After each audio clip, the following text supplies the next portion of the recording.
Hello दोस्तों, आपके अपने YouTube चैनल एग्जाम फास्ट में स्वागत है। मैं संदीप सर। रेगुलर की तरह आप लोगों को करंट अफेयर्स कक्षाएं जो काफ़ी महत्वपूर्ण है आपकी प्रतियोगी परीक्षाओं के लिए, जो आप आने वाले किसी भी परीक्षाओं में आप आसानी से यहाँ से हूबहू करंट अफेयर्स पा सकते हैं। तो चलिए हम लोग आते हैं आज के करंट अफेयर्स पे। रेगुलर की जितने भी करंट अफेयर्स बनने वाले हैं, मोस्ट इंपॉर्टेंट करंट अफेयर्स बनने वाले हैं, वो आपको रेगुलर की तरह दे दिया जाएगा। तो चलिए हम लोग आते हैं। पहला यहाँ पे क्वेश्चन देखते हैं, देखिएगा। हाल ही में बुकर प्राइज, ये बुकर प्राइज जो है कह सकते हैं किसे दिया गया। तो आपको ये समझना है कि ये प्राइज साहित्य लिखने वालों को दिया जाता है, ये प्राइज। तो ये प्राइज किसको दिया गया? गीतांजलि श्री को नहीं, पहले मिला था। फिर आप देखेंगे सेहना कौड़ा तिलक को, ये अभी पिछली साल दिया गया था, 2022 में दिया गया था इनको। और इनको जो है उससे पहले दिया गया था पाल लिंच, ये देखिए ये पाल लिंच हैं, इन्हें जो है यह प्राइज दिया गया है। तो यहाँ पर देखिएगा क्वेश्चन आपका सही हो जाएगा। पाल लिंच को 2023 का बुकर प्राइज दिया गया है। क्लियर हो गया? तो इस तरह से एग्जाम में आपके क्वेश्चन आने वाले हैं। तो चलिए हम लोग और आगे बढ़ते हैं, अगले क्वेश्चन को देखते हैं कि खेलो इंडिया पैरा गेम्स 2023 का शुभंकर अभी हाल ही में लॉन्च किया गया। ये क्या है? उज्ज्वला है, सारथी है, टाइगर है या हाथी है? तो याद रखिएगा ये चित्र में दिखाई दे रहा है, यही कर सकते हैं कि 2023 पैरा गेम्स का जो है कह सकते हैं शुभंकर है। इस गेम्स का आयोजन कहाँ किया जाएगा?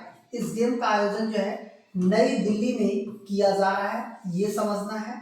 दूसरी बात है, इसका जो शुभंकर है ये क्या है? उज्ज्वला है। उज्ज्वला एक गौरैया है, गौरैया पक्षी, और जो कि दिल्ली में काफी महत्वपूर्ण संरक्षण में चल रहा है। मतलब ये पक्षी ऐसा भी है कि जो हमारे पर्यावरण संतुलन के लिए भी उपयोगी है, इसकी वजह से ये संरक्षण में चल रहा है। तो इस बार का जो शुभंकर है वो गौरैया को ही शुभंकर रखा गया है। ठीक है, तो ये क्वेश्चन भी काफी महत्वपूर्ण हो सकता है कि किसे शुभंकर रखा गया? उज्ज्वला, उसका नाम उज्ज्वला है। क्लियर हो गया?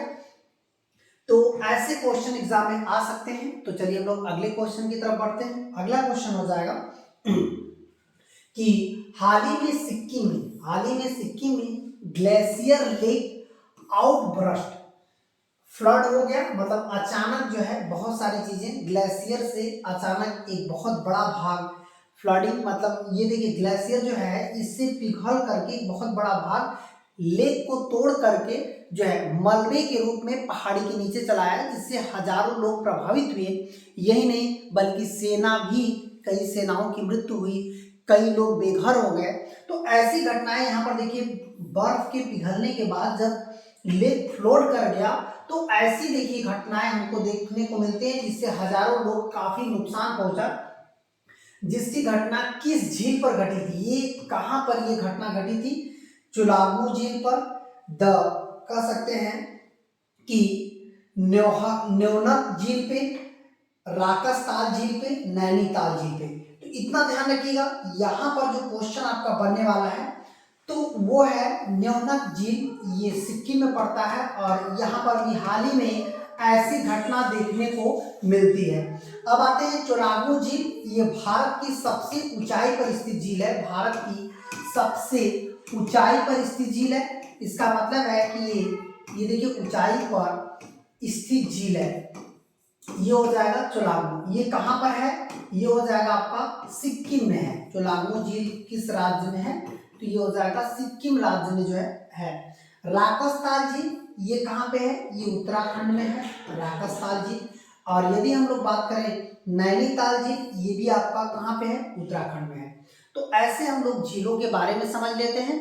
इसके अलावा आपका जो आंसर है ये है जो आपने काफी चर्चा में सुना था कि सिक्किम में भी हाल ही में ग्लेशियर वाल पिघल करके झील को जो है मलबे के रूप में तब्दील करके ऊंचाई से नीचे आया, जो काफी नुकसान पहुंचाया। ठीक है, तो चलिए हम लोग और आगे बढ़ते हैं अगले क्वेश्चन की तरफ। अगला क्वेश्चन हो जाएगा, अंतरराष्ट्रीय चीनी संगठन का नया अध्यक्ष किस देश को चुना गया? यहाँ पर देखिए अंतरराष्ट्रीय चीनी संगठन जो आप देख रहे हैं, शुगर जो शक्कर हम लोग कहते हैं, ये एक नया हर देश जो है संगठित होता है, जैसे आयात निर्यात को संतुलित करने के लिए अध्यक्ष नियुक्त किया जाता है। तो यहाँ पर आयात निर्यात को यदि हम लोग संतुलित करने के लिए कौन सा देश अभी हाल ही में एक अध्यक्ष बना? क्यूबा। हालांकि क्यूबा को चीनी का कटोरा बोलते हैं, चीनी का कटोरा। ये देखिएगा, चीनी का कटोरा की बात करेगा तो ये क्यूबा हो जाएगा। इसका मतलब है कि ब्राजील ये भी गन्ना उत्पादन में अग्रणी है, भारत भी गन्ना उत्पादन में, लेकिन इसका सही आंसर क्या हो जाएगा? भारत।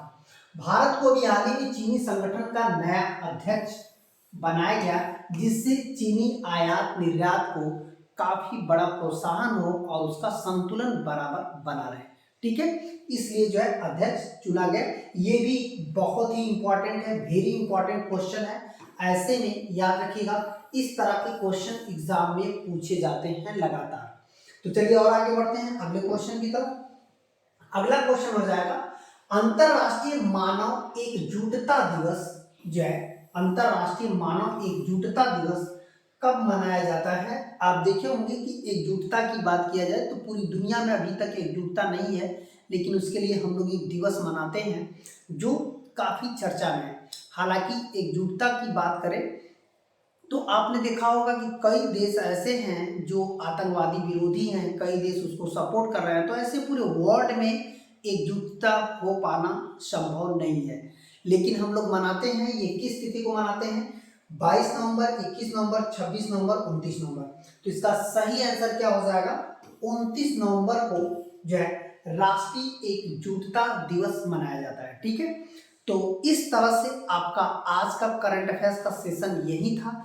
रेगुलर आपको करंट अफेयर्स के सेशन में मिलेंगे रेगुलर, और ऐसे ही आप अंत तक बने रहिएगा। और अंत तक बने रहने के लिए बहुत बहुत धन्यवाद।